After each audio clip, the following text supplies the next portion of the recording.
Hi guys, welcome to my YouTube videos where I use exposure therapy to help treat my choking phobia. So this is going to be an intro video just to cover a couple things I want to start with, because usually you won't be seeing my face in these videos anymore because I just think it's irrelevant at this point. I mean, there's not much more I could be telling you guys through my face, even though if there are times where I do think sometimes I might want to convey a specific emotion or eye contact or body language, I would definitely flip the camera over. So what we're doing right now is an exposure, just an intro. You know what, I'm going to make this one video actually, just because it's easier to upload for me. I was going to make an intro video. I'm just going to make it one video, just, here's what I'm going to do first. I'm going to take my pills, because, I don't know if I don't think I have swallowing phobia per se. I do believe that people who have choking phobia to a certain extent could also have swallowing phobia, right? Just like people who have swallowing phobia could to a certain extent have choking phobia. There's a degree of overlap because they're very similar. One is fear of swallowing, simply the act of swallowing. The other is fear of choking, right? So they're both specific phobias. I definitely feel like I have more of a choking phobia. What I'm going to do though is just to show you guys how, I guess, choking phobia is not as bad for me as, swallowing phobia is not as bad for me as choking phobia. I was planning on taking these medications like on camera, trying to explain to you how I feel like taking pills. I think that's a good idea. What I want to do though is maybe calibrate my anxiety while I do it, because I feel like it's a great way to show people who are new to anxiety, new to phobias, how to deal with phobias, like a swallowing phobia. So what you want to do is calibrate your anxiety. I've been doing this a lot with my choking phobia with food.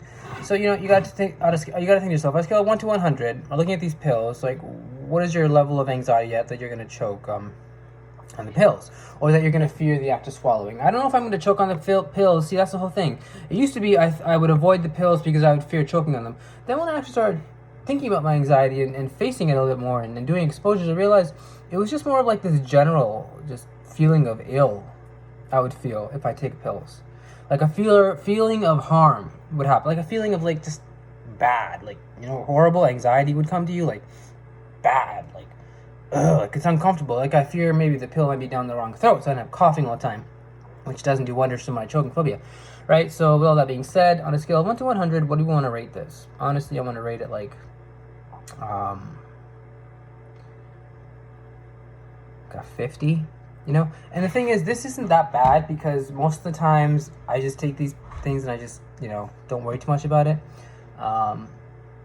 See, the very act of even saying it's a 50 allows it to come down, because then your body is marking a certain, quantitative value of your phobia and allowing it to even become higher than that, so that eventually it will calm down slowly. This has been well proven.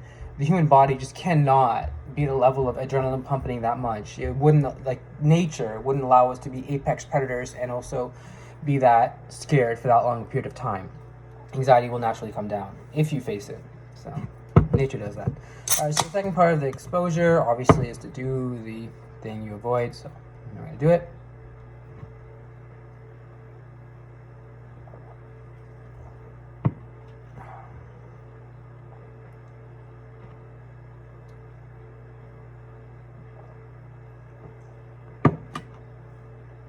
And you realize, to a certain extent, your 50 was so out of base. Like, you feel a bit of discomfort, I think. I feel like maybe like a 20, 10, I think. I don't even know. I might be making these numbers up, because I wasn't planning on doing a swallowing phobia video. I do choking phobia videos. It's just, I was low on, it's just that, it's hard to make this thought just came to my mind. Like, why not also share my swallowing struggles? Anyway, a couple more things I want to say before I get started with the videos. I ate a chicken strip earlier, and I had some cheese, I think, and I had some chips and a muffin. So I've been snacking a lot since my last video. I've been snacking a lot. I think it's a good sign that I'm eating more. I'm feeling more comfortable eating outside the restrictions of this kind of like, video format that I'm doing. So without further ado, let's calibrate the anxiety. I'm only going to eat one slice because honestly, acid reflux, as per usual. I'm going to try to get one with a lot of chicken maybe.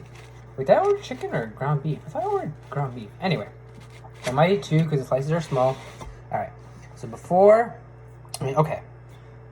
before we eat, what we need to do is calibrate the anxiety level. So let me show you guys what I'm eating. It's just gonna be one slice. You know, I might eat more later. I'm just not feeling it. You know, I got pizza. It's my birthday today. I didn't even want to make my video today because it's my birthday. I said, you know. Then I realized that no, I'm a man of my word, and if I say I'm gonna make a video every day except for Saturdays, it doesn't mean not on my birthday. So what you gotta start doing now is calibrating the level of anxiety you're feeling of choking. Specifically of choking, right? Not of like you're having a bad day or you don't want to make this video or you know you had a fight with your boss or it's raining outside. No. Those are things that make you anxious. We're talking about being anxious specifically on eating this food and choking. What level would you give yourself? I'm gonna be honest, I'm gonna give myself no more than a 10. And I continue doing this because this is how exposures work. You do it over and over and over again until you become so bored with it, you are the next level. Which in my opinion would be, you know, I'm not sure. We could focus on that. I've been through this many times. That's good, generally speaking, to focus on the next level. When someone has a choking phobia, excuse me, if they can go their entire life without, for example, eating a specific food because of a negative memory it may bring up to them, you know. Last time I checked, you're not going to starve from not eating specific foods. You know, it depends how nutritious the food is. These are things you need to work out with your doctor and with your own kind of mind, settle in as to what you think is comfortable enough for you to function as and not be clinical. All right. So let's try to find out where we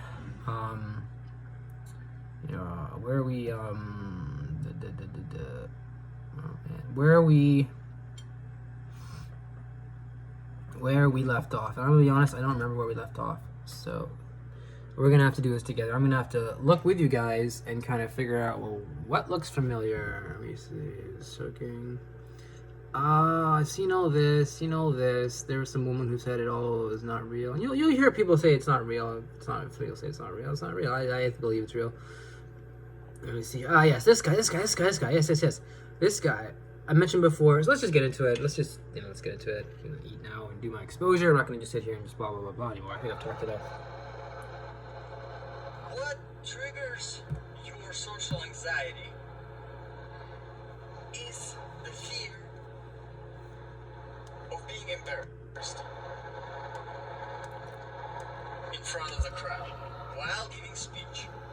Now you can go to a party with your friends and talk to them and you're not afraid of that. You're not afraid to be embarrassed. Nothing. Everything is fine. But you're afraid to be embarrassed when you have to give a speech. So you don't. Again, this example is simple. So, let's imagine a situation. You go to another party with your friends. Everything seems to be fine. You're having fun. You're talking to people. And then something happens. Somebody spills a drink on you or something. And now everyone is staring at you. The music's down. The lights are pointing at you. And you're embarrassed. Now you already have that fear of being embarrassed. And you just got embarrassed in another social situation. So now, not only your phobia, your main phobia of giving a speech, the social anxiety is reinforced, but now you have another situation that you are scared of. So now you don't go to parties. And that's like a chain reaction. It just keeps on going and going, and then more and more things are involved. Okay, so now back to F scales. To rule out situations exactly like that, we're gonna do a lot of different things. Okay, let's talk about F. The first thing I want to try to do with F is to get him out of the comfort zone, but still keep him somewhat in the comfort zone. Let me explain. F is a business owner and a student, so obviously he's busy, he's working, he's doing all of these things. But there's also another detail about F. F is an athlete. In fact, he used to perform in front of a big crowds. So you might ask, F, what do you mean performing in front of a big crowd? He's like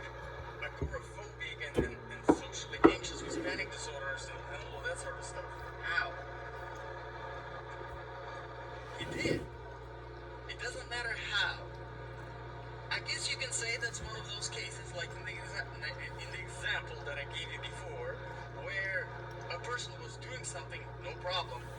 And then something happened, and his main phobia spread in those areas of life.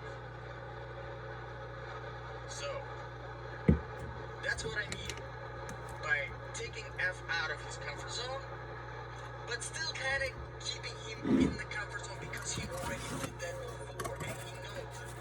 And he did it successfully. So, we need to figure out the way how to make F perform in front of the crowd. I mean, it's not really about figuring out the way how to. We're just gonna tell F, do that. And hopefully everything works out to the plan and it goes well. One thing I should note is that with every step of the therapy, there's a risk. There's a reinforcement risk.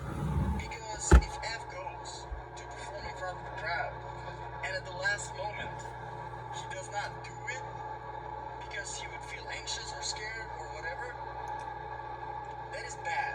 Because that's a reinforcement to his phobia. And not only it's gonna, reinforce his fear, it will also affect, his confidence, self-esteem, self-concept in general, you name it. That's why it's very important to be careful. Put a person out of the comfort zone, but still make sure that the goals that you are setting for them are achievable. And I know that for F it should be achievable. I believe so. So, hopefully everything goes well. This is going to be the first step in the treatment, the very first task for F to do something that he already done.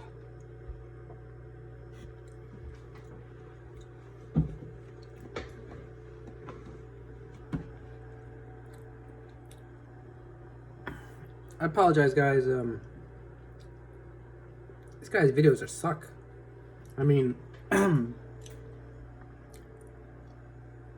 think what he's trying to talk about is social phobia, and I'm gonna continue watching his videos.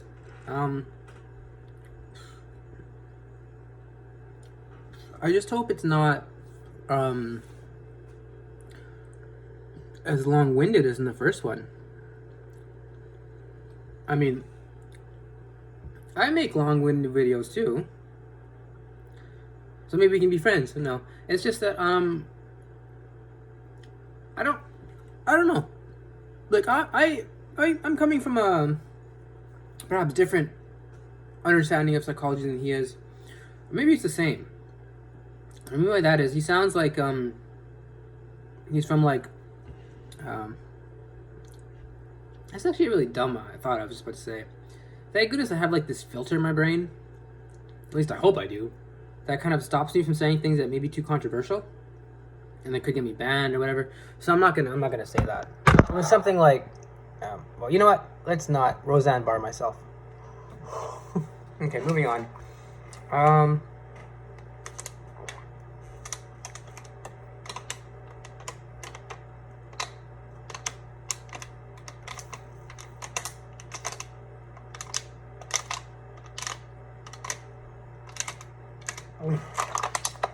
I apologize. I'm a big fan of water now. I mean, lots of water. I mean, I drink. I'm starting to drink lots of water now.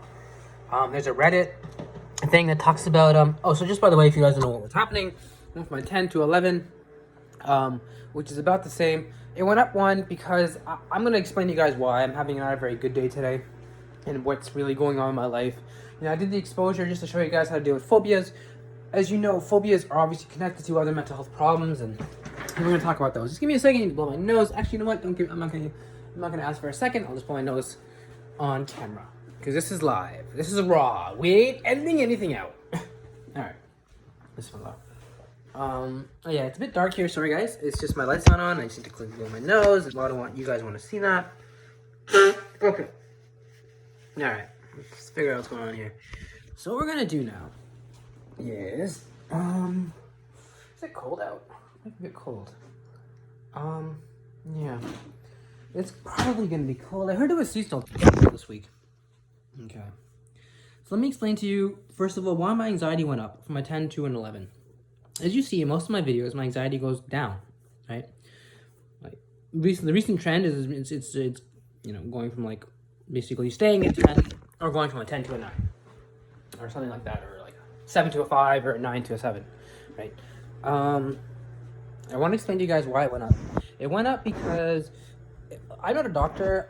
I know this. I know myself well enough that so I'm gonna be talking to you while putting on my sweatshirt. I know this well enough that I mean, I know I know myself well enough to realize that there are certain days where no matter how much you push yourself to you know, be mentally healthy, there are gonna be some things that are just gonna be too much for you to deal with. And as much as you practice your deep breathing and your, you know, staying positive and having, you know, healthy thoughts and kind of like a healthy kind of outlook on life, positivity and everything, sometimes, you know, it could be anything. Something could just trigger in your mind, and next thing you know, you get really depressed and sad, and you have a low mood, and you don't want to go to work, and you just sit in your car all day, you know? So, you understand, that's kind of where this 11 came from. As I said, it's very important to distinguish your choking specific phobia with, for example, your social anxiety, your social phobia, or any other phobia or any other anxiety you might have. So I'm going to clarify, sorry.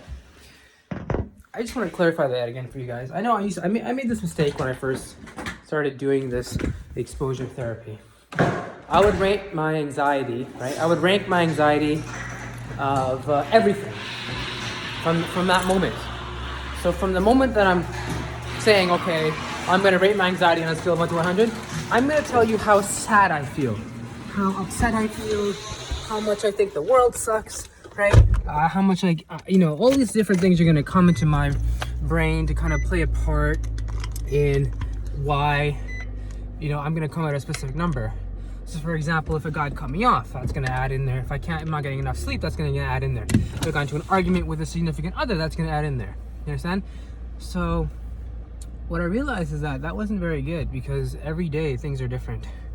Some days you're going to be more anxious. Some days you're going to be less anxious, right? How do you get reliable information when you're basing your scores on things that, you know, happen on a infrequent to semi-frequent basis? For example, someone cutting you off, right? So I mean, unless you drive like, I'm kidding. Anyway, so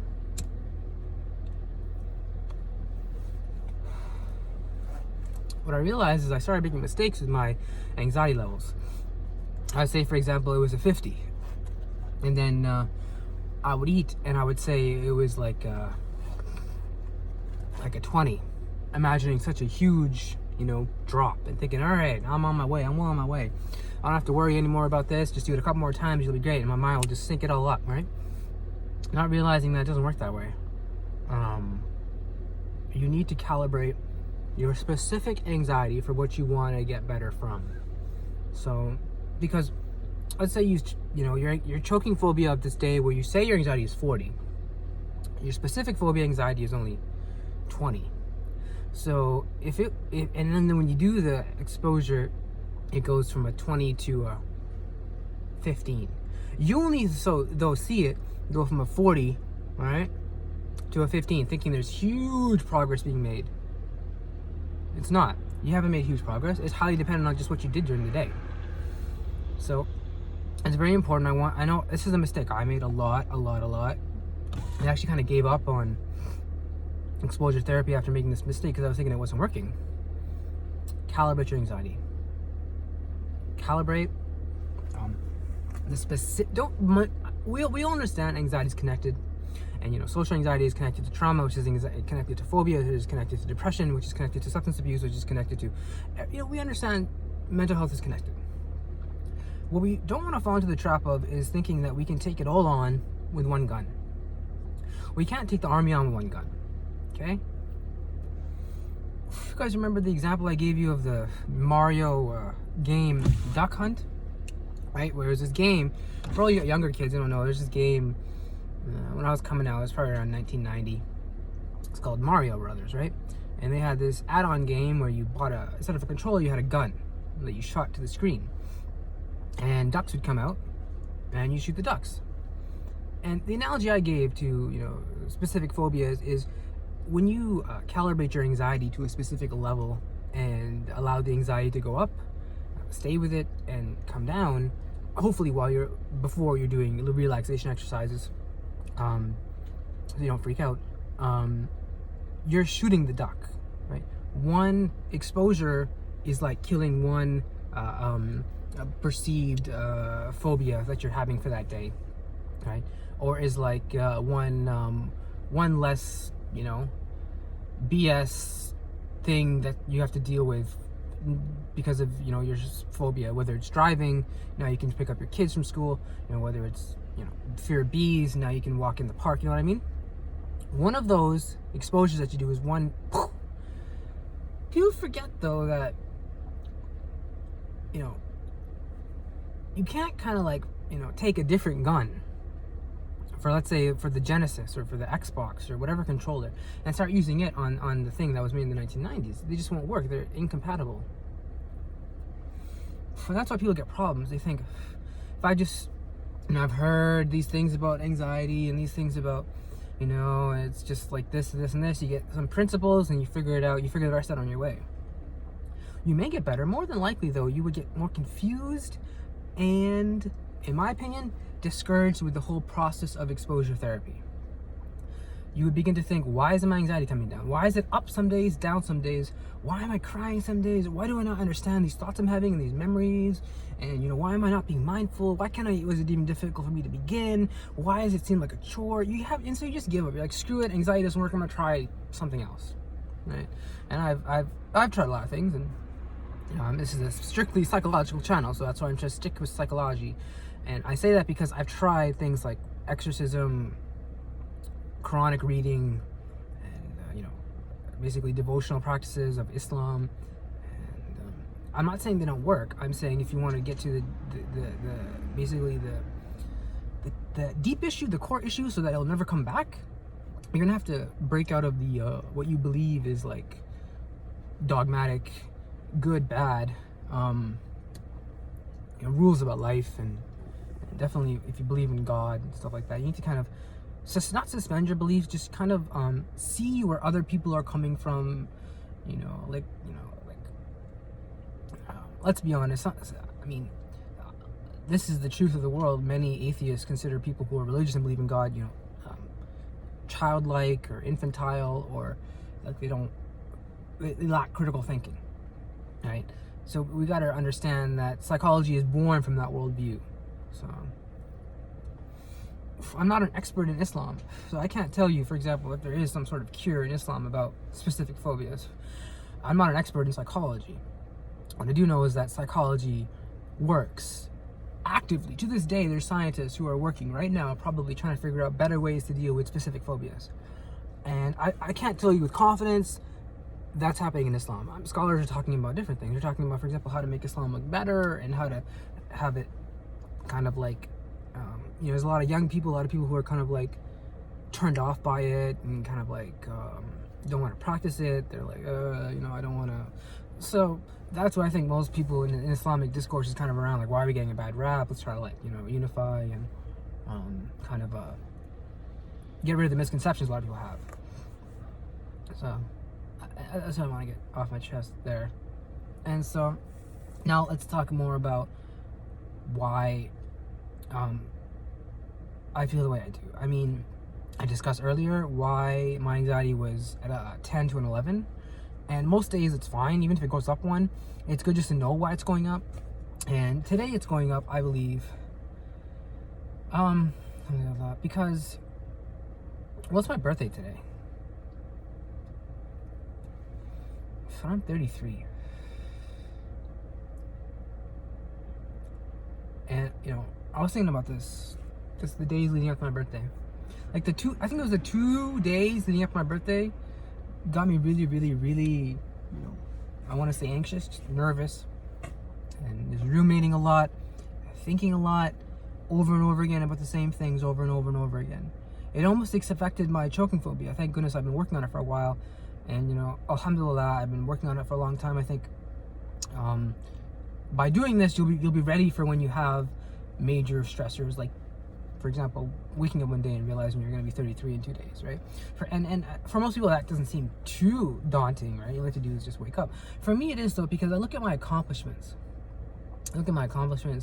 Up to this time, and I don't see a lot.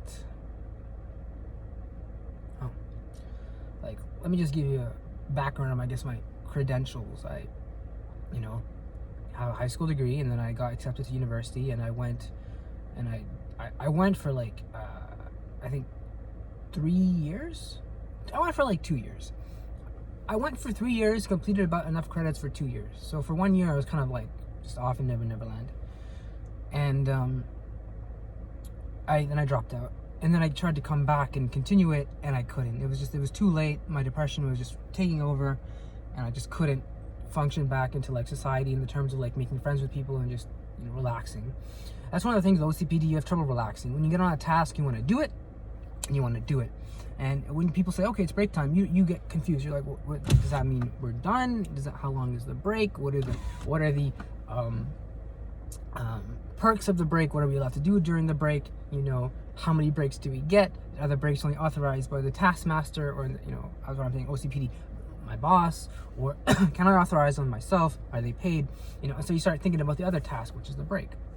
So once you start thinking about one task, it's good, except for the fact that if you start ruminating, you'll probably get a bit confused. And as I said, I'm getting confused right now talking about what the hell I'm trying to talk about.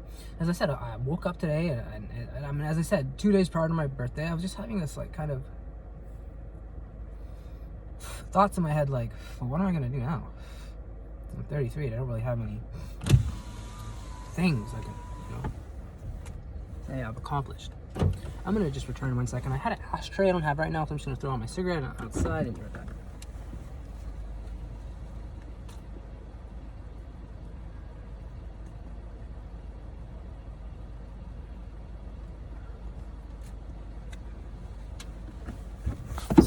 Alright, so as I explained, I started feeling these thoughts, like, forgive me if my voice is now sounding a bit more I'm sorry, it's cold, I'm hot, I mean, it's cold, I put the heater on, I don't really have another place where I can kind of discuss things freely. Like, I have my house, and I like my basement little area, which I live in with my dad and my stepmom, who I do consider my mom. It's best though if I have like a space where I can just kind of say anything I want to say. Yeah, I don't want to get into that. What I'm saying though is, so this is why I'm talking here, and maybe perhaps my voice is a bit it's because of the heat coming off the what do you call it, the vents, hitting the the speaker system or the microphone, and my sound waves are also interfering with it, causing a distortion. Here, I'll show you guys. The quick brown fox jumped over the lazy dog. I'm gonna turn it off. Listen now. The quick brown fox jumped over the lazy dog. That's all 26 letters for y'all. Every letter in the English alphabet is in the sentence, the quick brown fox jumped over the lazy dog. I know, weird. Don't ask me how I know that. Anyway. So let me just smoke this joint while I discuss what I want to discuss. Right, so I'm 33 now, and I haven't really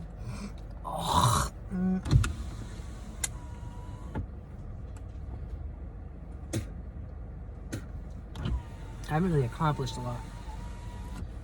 As I said, I went to school, and then after I dropped out of school, I was working while I was going to school in the beginning.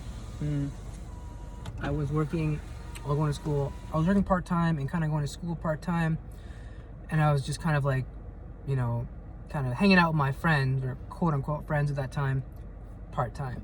When I should be when the healthier thing for me at that point in my life, that would have perhaps gotten me a degree or a diploma would have been to work part-time and go to school part-time and have no time for friends. That's what I've noticed perhaps is a mistake in my life that I made, and I need to learn to forgive myself from this mistake, or at the very least accept it's a mistake and that don't do it again, right? I heard someone say a mistake done again, right, is a decision. So let's try to make mistakes only once, because when you repeat them, they become decisions. You don't want to make bad decisions, obviously. So yeah, I worked at Hershey Center, which is like a ice skating rink. Okay, it also serves as like a multi-purpose. They have like fairs there and expos and stuff. So I would work the concession stands with my co-workers. I would like sell popcorn, whatever, fries, chicken nuggets, candy, Coke, hot dogs, poutine. I think I sold. Their fries are really good. I remember those fries. I remember because my boss was cool. He let us just basically have the fries for lunch, right? And there was a spice mix you put in the fries. Oh, that spice mix was off the hook. That spice mix was off the hook. I mean, I tried a fry without the spice mix. I'm like, these fries are alright, right? They're made in like industrial, oil containers, restaurant style, right? And then when I was told, you gotta spice them before you give them to the customer, I was like, what does that mean? Then he shows me, he puts it all, it's like, spice them up. He's like chucking them, spice them up. So I'm like, okay. So I start spicing them up, and then I finally eat one after I'm on my break or whatever, a week later or something. I'm like, damn, these are good fries. I think, this may be a false memory. I do distinctly remember tasting one of the fries and thinking the spice mix is really good. So, the spice mix was really good. Okay. After Hershey Center, I worked at, I worked briefly before Hershey Center at Wonderland, which is like an amusement park. It's like Six Flags in Canada. And I worked there for like 2 weeks, I think. 3 weeks, I think. And it was too far from where I was living. It was a good 35-minute drive one way, I would say. In traffic in the mornings. And I just it was kind of like a bit of a trek for me, and so I just basically ended up saying, I have another job lined up, which I did, and I just not really had lined up. It was more like I was planning to go to a job fair with my, as I said, let's just call them friends at this point. And while I was working for Wonderland, or got accepted to Wonderland. Like, I got accepted and I had to go to training, and I think I did like a couple shifts, and then I went to my job fair for Hershey Center, and I basically had to make a decision, because I heard Hershey Center, they hire anybody. As soon as you walk in, they're gonna hire you. I don't know if that was true or not. I was the first person in the line. I was the first person in the line at the Hershey Center job fair. I was that motivated to work. Like everyone else, like when they open, they're all like scared. They don't know what to do. I was like, fuck you guys. I'm first. If you guys are just gonna stare at an open door when it says job fair, I'm first. So I walked in there and they gave me a job. Even though I effed up on the interview, they said something like, oh, if someone gives you $20 and it's like $3, how much change do you give, and what's the correct change, and and let's say they gave you more, and it was some weird math thing, and I said something so wrong, and she looked at me and she's like, all right, that's not the right answer. And then she said, and then I looked at her and I basically said crap. I basically thought like crap, I screwed up the interview probably. And then she said, okay, do you have anything else to say to me before I move on? And I'm like, yeah, I just want to let you know that I'm eager to work. I said something stupid like, I'm eager to work and I won't let you down. And I think that stupid, bitter professionalism got me in the job. Either that or the fact that I was first in line. I think they were just going to say whoever's first in line is going to get the job, because apparently they have enough balls to, be first in line in front of their peers. I don't know. Anyway, so I worked there for about a year. And I worked the weekends at basically where like hockey teams would practice, and then on the weekdays like Friday nights would work where they have the games, like the games where they play the games. It was fun. It was kind of like going to a hockey game and working. I really enjoyed it. I really found it enjoyable. I liked the atmosphere because, you know, I love hockey, you know, and to work in a place where, you know, people also are playing hockey. There's a skate sharpening thing. You see hockey players, you got the jerseys, you know. It really was great. And even when the game was on, we could, like, there was a television. We couldn't, like, there was, you know how it is in concession stands? You have the concession stands, and a bit of a ring hallway where everyone goes around to find their seats, and inside is the, you know, stadium. So we lived basically in the concession stands, unless we had to go to the washroom. And when we went to the washroom, we could see the TV that they would show to people, I guess, who leave the stadium to use the washroom, so they don't miss the game, which is actually pretty ridiculous if you think about it. At the same time, pretty smart. I don't agree with it. I don't want washroom. I don't want TVs and radios in the washroom anyway. It was cool though. You could watch the game on the TV. So I worked there for a year, and then I kind of, like, you know, I had a lot of then I moved on to working at my dad's place. Was the next kind of major job. Like, I did another couple other odd jobs here and there. I was selling ice cream for a bit on a bike, and I was also helping my mom out with security on the holidays. Really though, what my next main job was my dad's place, and I think that's where I kind of had to become a man, and where I kind of like had to, you know, be wise and humble and grow up and be beyond adolescence. And I think I had a great opportunity to do a lot of that. I believe I, you know, muffed up a lot of it. I think I was just lazy to a certain extent, and to a certain extent I was shy and very nervous around people, and so I was perceived of as, like, you know, quiet, I guess, and I was just perceived of as, like, I don't know exactly. I know though how I felt. Like, I mean, when I say I was perceived of, I'm making like a statement, a mind reading statement about my colleagues, right, who are working with me.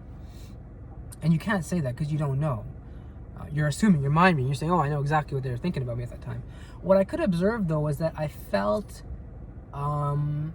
nervous, like around myself at work. And I explained this to my psychologist, like, we would have to stare at a computer screen all day and be on the phone. And I felt like my eyes were too kind of like to the periphery, and I felt like it was being rude to other people, like I was staring at them or something. I just felt very cautious about where my eyes would go. I think I realized later how that's kind of an anxiety thing, where like your breathing syncs up with your eyes and syncs up with your everything, and you kind of like end up in a rut until you retrain your breathing and retrain your thinking, and then, you know, and then it kind of, and I didn't really know about these things back then. I didn't know about psychology. I didn't, you know, I was just some 17, 18-year-old kid who just, you know, going to school and just, you know, basically get high on the weekends, and life was good. I mean, I didn't take life too seriously. Until I guess I started working there, and I mean, there was a lot of what's it called? Is cronyism the right word? Or favoritism, you know?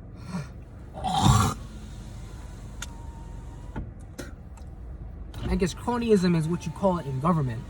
Favoritism is what you call it in business. Like, a lot of people who knew the bosses worked there. Like, my dad was a CEO of that place, and so he had big leeway in terms of hire or fire privileges. So he hired me and my brother, you know, no interview process, basically. I remember I walked in, and basically he walked up to my boss and said, "Hi, you're going to be training him." And that's basically, I think, the extent of the conversation.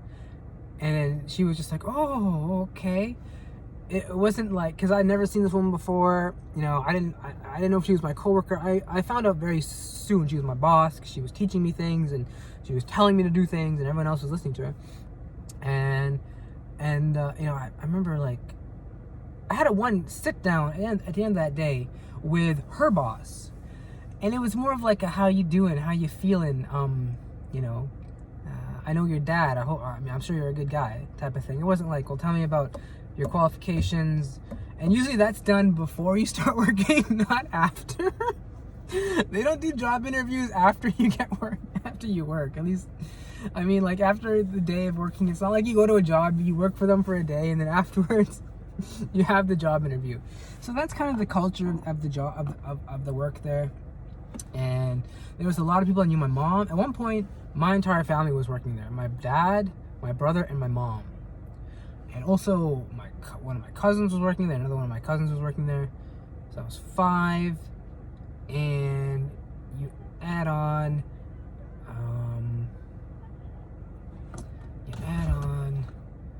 there's like one other person. There's a lot of people who knew people who basically knew the bosses. And it was just feeding into this kind of like, I don't want to say cesspool. It was just like everyone kind of just knew if you knew the bosses, you could get away with, you know, a lot with your immediate bosses. And so I kind of sort of followed that suit instead of actually being one of the ones who could be like, you know, guys, let's kind of like, you know, work hard and not slack off, you know, because I was like the boss's son, and if I said that, people, it might resonate with people, right? Instead, I'm pretty sure I took the easy way out and just kind of, you know, I just kind of agreed with the general milieu and didn't be oppositional, right, to what people were saying.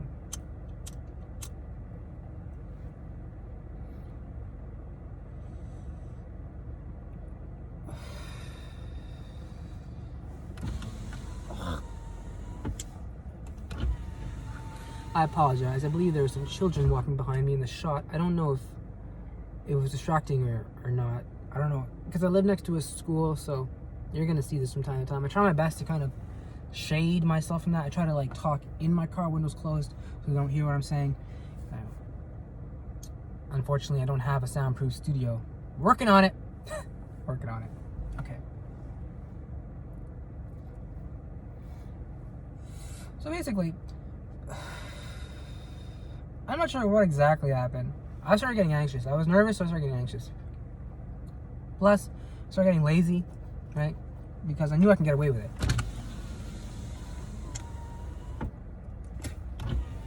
And that started happening. I started missing work a lot. And that's when the problems began. That's when I started realizing I need mental help. That's when, you know, I started seriously, I guess, discovering this path of mental health. I was always kind of keen, you could say, on physical health. I always knew about physical health. I would, you know, I'd run a lot. I would do the exercises with the dumbbells. You know, every day basically before school. I would even do some push-ups and some sit-ups on the weekends. I would really get into the physical health, not knowing that mental health is as important, and it's so scary to even say, and the fact that a part of me doesn't believe it. I'm saying it, and even a part of me isn't believing it, because that is how entrenched this worldview is, that if you have a mental health problem, you are somehow weaker, different, right? There's this stigma.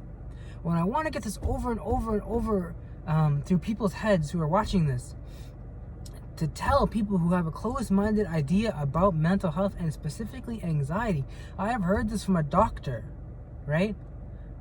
This is well documented on my YouTube channel. You go back and look through my videos, you will find a video where I was basically recording an interview with a doctor who basically explained anxiety is common, and he sounded so pissed off when he did it.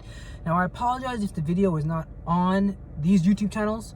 It may have just been a video I watched on YouTube while just thinking about, you know, my channels and just about my progress through my journey. I mean, about my progress of my anxiety progress, my choking phobia progress, right? It may not have necessarily been on this channel. I will guarantee you anxiety is common. It is so common.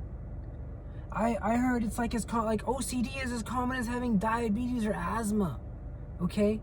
So when people say they have a mental health problem or a mental health disorder, and people start judging them and thinking, about them in negative ways, I want to make it clear there's no justification for that scientifically.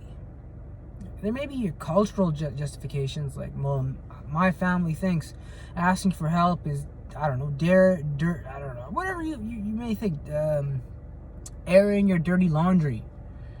I mean, at the end of the day, if you go on a talk show like Jerry Springer, expecting mental health help, I mean, you're in the wrong place. Your privacy is going to be breached.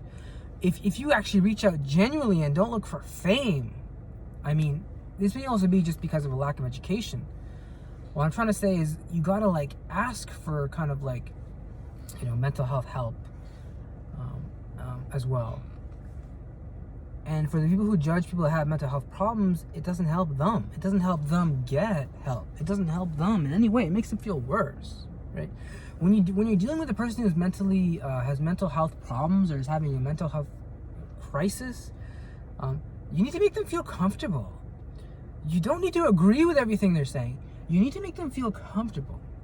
You need to make them feel validated. You need to make them feel like what they're doing is very important. Even though they most likely will not feel that what they're doing is important, the very fact that they're talking to you and reaching out to someone who's concerned is a very brave step.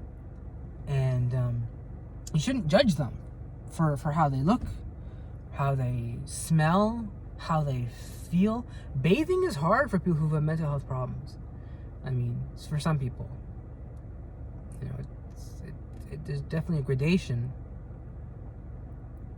For me, I think it's more just straight up laziness and it's laziness for me. I mean, I to a long period of my life, I kind of just didn't think bathing was not important. I got bathed. It's just, it became more of a hassle, and so I kind of just quickly brushed my teeth and just wash my face and wouldn't really take a shower.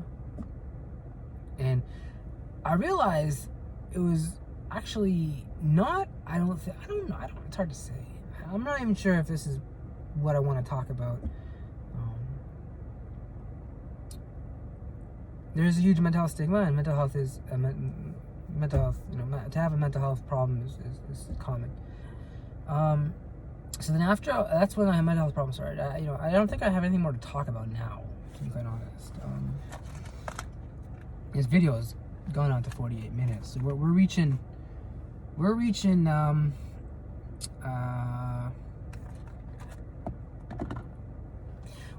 basically ranting territory.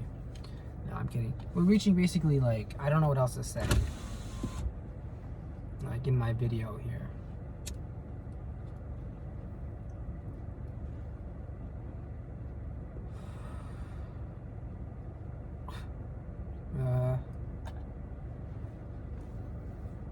Let me think. Oh, for anyone who's actually paying attention to these videos and trying to hold on to a cohesive narrative, I understand that I said I was going to make a video on Saturday detailing my social phobia, social anxiety. That's still definitely something I want to do. It's going to probably have to be delayed for a bit because I'm not organized enough to do it at the moment. I'm having trouble, as I said, dealing with a lot of things ever since recently. Things have been happening and kind of it's hard to explain. They're change. It's a lot of change is going on, and I'm dealing with it. And there's a lot of things I struggle with. It's hard for me to discuss. I struggle with, and let's start with one real quick. The fact that I have trouble spiritually nowadays to fulfill my goals that I have, and I don't know what to say about it. I think I just need to have faith and move on. I heard scholars say that for people who I've heard scholars say that one of the first tricks of Satan is to kind of start you to think when you start thinking about things. You should just kind of like believe what you've been told and what was been told by scholars and of course the Quran and the Hadiths, and just kind of, you know, stay with that. Even if you're a different religion, I would obviously recommend that. Just kind of stay with whatever is known of your religion and is like kind of like you can like comfortably say. Another word I would want to use could be like, I'm not sure what the word is. Basically, like that, you know, like, okay, no one's gonna say this is not something a Muslim does or this is not something a Christian does. You know, kind of like checking off the boxes, ticking off some boxes. So even though now, come to think of it, and just me talking about it, I mean, just me talking about it doesn't seem like that's kind of like the best option to go down, because